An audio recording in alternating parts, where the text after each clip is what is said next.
യേശുക്രിസ്തുവിൻ്റെ പരിശുദ്ധമായ നാമത്തിൽ എല്ലാ പ്രിയപ്പെട്ടവർക്കും മോർണിംഗ് ഡ്യൂവിൻ്റെ പുതിയൊരു പ്രഭാത വചന ധ്യാനത്തിലേക്ക് സ്വാഗതം. കഴിഞ്ഞ ദിവസം നമുക്ക് വളരെ അനുഗ്രഹിക്കപ്പെട്ട ആത്മീക വചനചിന്തയിലൂടെ കടന്നു പോകാൻ തക്കവണ്ണം ദൈവം നമ്മെ സഹായിച്ചു. പ്രത്യേകിച്ച് ഉൽപ്പത്തി പുസ്തകം 18-ാം അധ്യായം അതിൻ്റെ 22-ാമത്തെ വാക്യത്തിൽ ദൈവസന്നിധിയിൽ നിൽക്കുന്ന അബ്രഹാമിനെയാണ് നമുക്ക് കാണുവാൻ കഴിയുന്നത്. ആ ഒരു കാഴ്ച നമ്മുടെ ഹൃദയത്തിന് നൽകുന്നതായ സന്തോഷവും സമാധാനവും അത് വളരെയാണ്. നമ്മുടെ ജീവിതത്തിലും നമ്മൾ ദൈവസന്നിധിയിലായിരിക്കണമെന്ന് ദൈവം നമ്മളെക്കുറിച്ച് ആഗ്രഹിക്കുന്നു. ദൈവസന്നിധിയിൽ ആവുക എന്ന് പറയുന്നത് എപ്പോഴും പായിട്ട് പ്രാർത്ഥിക്കുക, എപ്പോഴും നമ്മൾ മുട്ടിന്മേലിരിക്കുക എന്നുള്ള അർത്ഥമല്ല ഉള്ളത്. മറിച്ച് ദൈവത്തോടുള്ള ബന്ധത്തിൽ നമ്മളായിരിക്കണം. അല്ലെങ്കിൽ ദൈവത്തോട് സംസാരിക്കാനും തിരിച്ച് ദൈവം നമ്മളോട് സംസാരിക്കുന്നതായ അനുഭവങ്ങളും ഉണ്ടെങ്കിൽ നമുക്ക് ഉറപ്പാക്കാം നമ്മൾ ദൈവസന്നിധിയിലാണ് നിൽക്കുന്നത് എന്നുള്ളത്. നമ്മൾ കഴിഞ്ഞ ദിവസം ചിന്തിച്ചു, അബ്രഹാമിന്റെ ഭവനത്തിൽ അതേ മെമ്മറിയുടെ തോപ്പിൽ കടന്നു വന്നതായ 3 ദൂതന്മാർ, 3 പുരുഷന്മാർ. ആ 3 പേര് അബ്രഹാമിന്റെ ഭവനത്തിൽ നാളുകളായി അബ്രഹാം ആഗ്രഹിച്ചിരുന്ന ദൈവത്തിന്റെ വാഗ്ദത്ത നിവൃത്തിയെക്കുറിച്ചുള്ള വളരെ പ്രധാനപ്പെട്ട തീരുമാനങ്ങൾ പ്രഖ്യാപിച്ച ശേഷം അവർ അബ്രഹാമിന്റെ ഭവനം വിട്ട് സോദോമിലേക്ക് പോയി. ആ സോദോമിലേക്ക് പോകുമ്പോൾ അബ്രഹാം അവരെ യാത്രയയക്കുവാൻ അവരോടുകൂടെ വന്നു. ആ പോകുന്ന വഴിയിൽ വെച്ച് ദൈവം അബ്രഹാമിനെ കുറിച്ചുള്ള ചിന്തകൾ ചിന്തിച്ചപ്പോൾ ആ ചിന്തകൾ നമുക്ക് ലഭ്യമായി തീർന്നു. ഉൽപ്പത്തി പുസ്തകത്തിൽ വളരെ മനോഹരമായി നമുക്ക് ദൈവത്തിൻ്റെ ചിന്തകളെ കാണാൻ കഴിയുന്നുണ്ട്. ഞാൻ ചെയ്യാൻ പോകുന്നതായ കാര്യങ്ങൾ എൻ്റെ ദാസനായ അബ്രഹാമിനോട് ഞാൻ മറച്ചു വയ്ക്കുമോ? അതുകൊണ്ട് ദൈവം തൻ്റെ ഹൃദയത്തിൽ തീരുമാനമെടുക്കുന്നു, അതേ അബ്രഹാമിനോട് താൻ ചെയ്യാൻ പോകുന്ന കാര്യങ്ങൾ വെളിപ്പെടുത്തണം.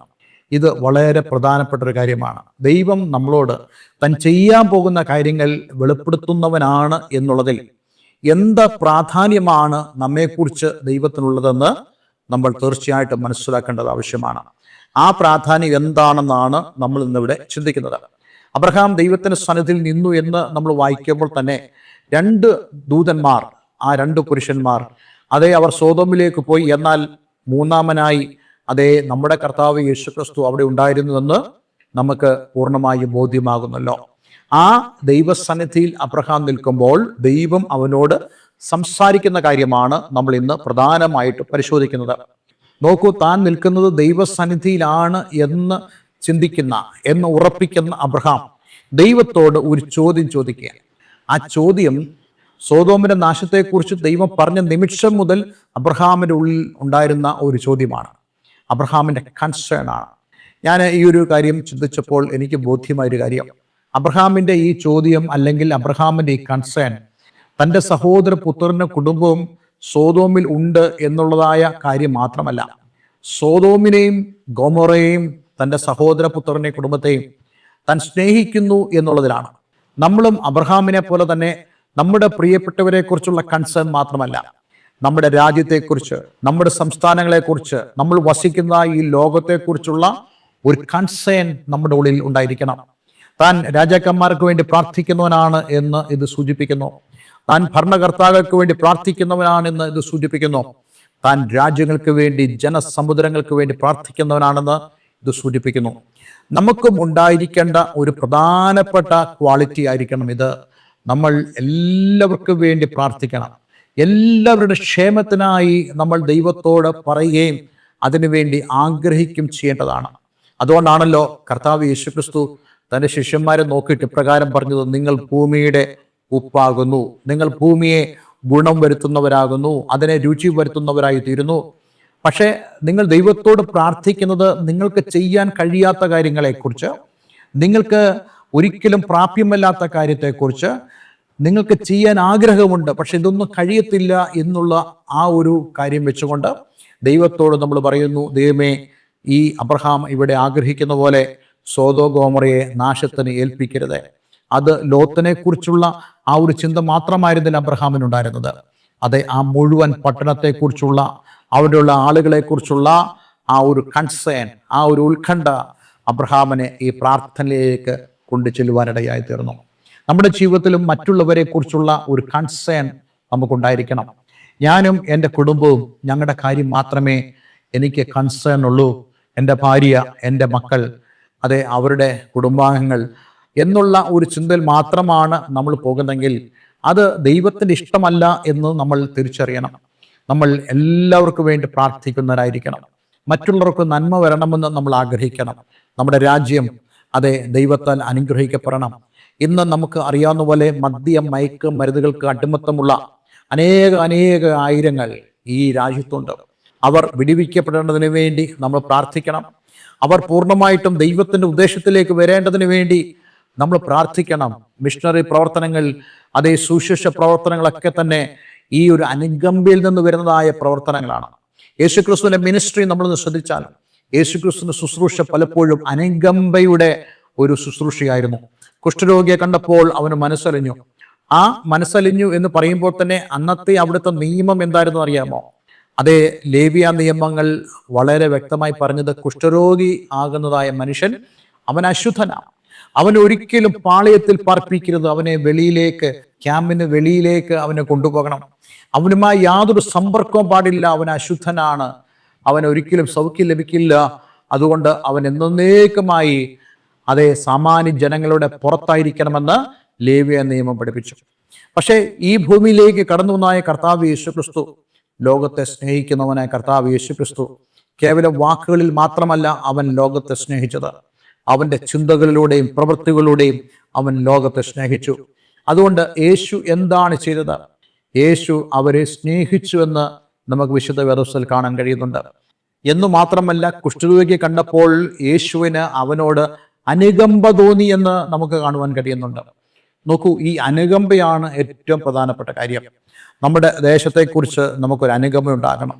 നശിച്ചു പോകുന്ന ആളുകളെക്കുറിച്ച് നമുക്കൊരു അനുകമ്പ ഉണ്ടാകണം. മദ്യ മയക്കുമരുന്നുകൾക്ക് അടിമത്തമുള്ളതായ ആളുകൾ, അവരോട് എന്തിനാ നമ്മൾ അനുകമ്പ തോന്നേണ്ടത്? അവർ നശിച്ചു പോകട്ടെ എന്നല്ല നമ്മൾ ചിന്തിക്കേണ്ടത്. മറിച്ച് അവരോട് അനുകമ്പ തോന്നി, ദൈവമേ അവരെ വിടുവിക്കണം. അവരുടെ ഉള്ളിൽ ഒരു മനുഷ്യനുണ്ടല്ലോ, ദൈവഹിതപ്രകാരം ദൈവം സൃഷ്ടിച്ചതായ മനുഷ്യരാണല്ലോ അവർ.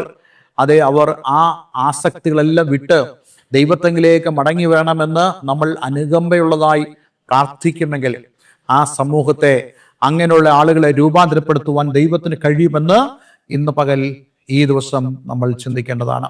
ഞാൻ നിങ്ങളോട് പറയട്ടെ, നിങ്ങളുടെ ജീവിതത്തിൽ മറ്റുള്ളവരെ കുറിച്ചുള്ള കൺസേൺ നിങ്ങൾക്കില്ലെങ്കിൽ, ഈ ദിവസം മുതൽ, ഈ വചനം കേൾക്കുന്ന നിമിഷം മുതൽ നിങ്ങൾക്ക് കൺസേൺ ഉണ്ടാകണം. അവരെക്കുറിച്ചുള്ള ഉത്കണ്ഠയും അവരെക്കുറിച്ചുള്ള പ്രാർത്ഥനയും നിങ്ങളുടെ ഉള്ളിൽ ഉണ്ടാകണം. ആ പ്രാർത്ഥന തീർച്ചയായിട്ടും സമൂഹത്തെയും ദേശത്തെയും ആ കമ്മ്യൂണിറ്റിയും അങ്ങനെ ആസക്തിയുള്ള അനേകരും രൂപാന്തരപ്പെടുന്നതിലേക്ക് നമ്മുടെ പ്രാർത്ഥന നയിക്കപ്പെടുവാനിടയായിത്തീരും. നമുക്കിവിടെ കാണാൻ കഴിയുന്ന അബ്രഹാം, ദൈവം നശിപ്പിക്കാൻ പോകുന്ന സോദോം ഗോമോറയെക്കുറിച്ച് വളരെ കൺസേൺ ഉള്ളവനാണ്. ദൈവം നശിപ്പിക്കുമെന്ന് അബ്രഹാമിന് ഉറപ്പുണ്ട്. കാരണം ദൈവം നശിപ്പിക്കുമെന്ന് അബ്രഹാമിനോട് പറഞ്ഞു കഴിഞ്ഞു. പക്ഷേ അബ്രഹാമിൻ്റെ ഉള്ളിൽ ഒരു ചോദ്യമുണ്ട്. ആ ചോദ്യം വളരെ ജെന്യുവൻ ആണ്. ആ ചോദ്യത്തിന് കാരണം എന്താണ് എന്നുള്ളത് ഗ്രഹിക്കുമ്പോഴാണ് ആ ചോദ്യത്തിൻ്റെ ഒരു മനോഹരിത, അതിൻ്റെ ആ ഒരു ഉജ്ജ്വലത നമുക്ക് മനസ്സിലാക്കാൻ കഴിയുന്നത്. എന്തുകൊണ്ടെന്നാൽ ദൈവത്തെ മനസ്സിലാക്കി, ദൈവം ആരാണെന്ന് മനസ്സിലാക്കി ദൈവത്തോട് പ്രാർത്ഥിക്കുന്നവരായിരുന്നു അബ്രഹാം. നമ്മുടെ ജീവിതത്തിലും പ്രാർത്ഥനയുടെ ഏറ്റവും പ്രധാനപ്പെട്ട ഘടകം നമ്മൾ ആരോട് പ്രാർത്ഥിക്കുന്നു എന്നുള്ളതാണ്. നമ്മൾ ആരോട് പ്രാർത്ഥിക്കുന്നു, ആ ദൈവം ആരാണെന്ന് തിരിച്ചറിഞ്ഞുള്ള പ്രാർത്ഥനയാണ്. ദൈവം ആരാണെന്ന് അറിയുന്നത് എങ്ങനെയാണ്? വിശുദ്ധ വേദപുസ്തകത്തിലൂടെയാണ് നമ്മൾ അറിയുന്നത് ദൈവം ആരാണെന്നുള്ളത്. എന്നു മാത്രമല്ല, കുറച്ചുകൂടെ പറഞ്ഞാൽ ദൈവത്തോടുള്ള ബന്ധത്തിലൂടെ, ജീവിതത്തിലെ അനുഭവങ്ങളിലൂടെ ദൈവം ആരാണെന്ന് നമുക്ക് തിരിച്ചറിയാൻ സാധിക്കും. അത് വിശുദ്ധ ബൈബിളിൽ നിന്ന് നമുക്ക് ലഭിക്കുന്ന അറിവിനേക്കാൾ ഉപരിയാണ്. ഞാൻ മനസ്സിലാക്കിയിട്ടുള്ളൊരു കാര്യം, വ്യക്തിപരമായി ഓരോരുത്തർക്കും ദൈവത്തെ അനുഭവിക്കാൻ കഴിയും. ഉദാഹരണത്തിന്, ഞാൻ നിങ്ങളെ വ്യക്തിപരമായി അറിയുന്നു എന്ന് കരുതുക. നിങ്ങൾ വ്യക്തിപരമായി അറിയുന്ന ഒരാളെ ഞാൻ അറിയുമ്പോൾ നിങ്ങൾ അറിയുന്ന പോലെ ആയിരിക്കത്തില്ല ഞാൻ അറിയുന്നത്. ആ വ്യക്തിക്ക് എന്നോടുള്ള സ്നേഹത്തിൽ, അദ്ദേഹത്തിൻ്റെ സംസാരം, അദ്ദേഹത്തിൻ്റെ പ്രവൃത്തി, ഇതിൽ എല്ലാം തന്നെ ഞാനൊരു വ്യത്യസ്തത കണ്ടെത്തും.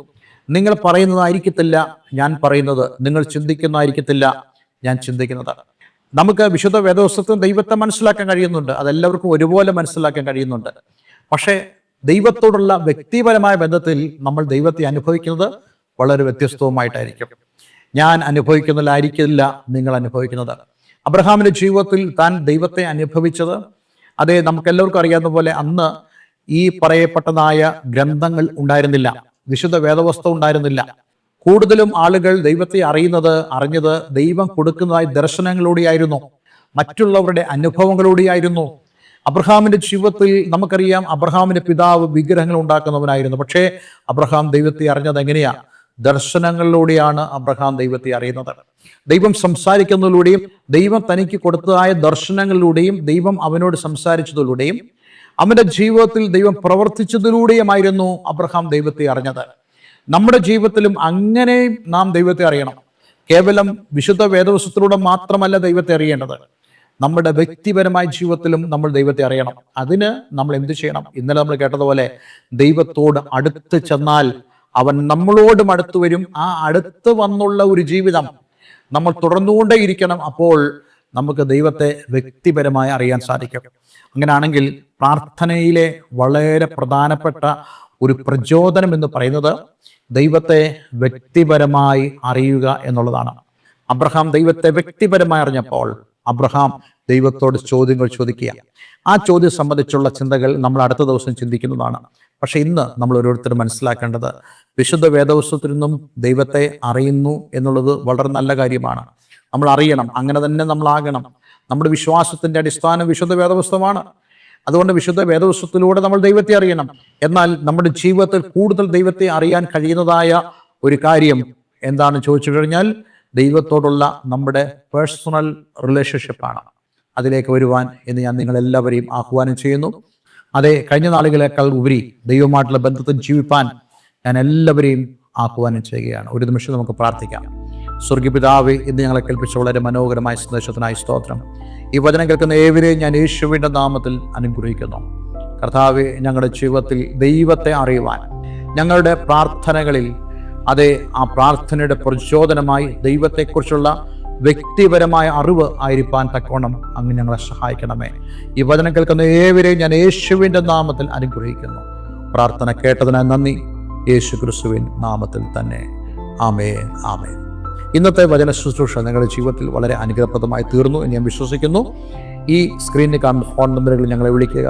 നിങ്ങൾക്ക് ആത്മീയമായി കൂട്ടാൻ എനിക്ക് താല്പര്യമുണ്ടെങ്കിൽ, അതേപോലെ തന്നെ വിശുദ്ധ വേദപുസ്തകം കൂടുതലായി പഠിക്കണമെന്ന് നിങ്ങൾക്ക് താല്പര്യമുണ്ടെങ്കിൽ നിങ്ങൾക്ക് ഞങ്ങളെ കോൺടാക്ട് ചെയ്യാവുന്നതാണ്.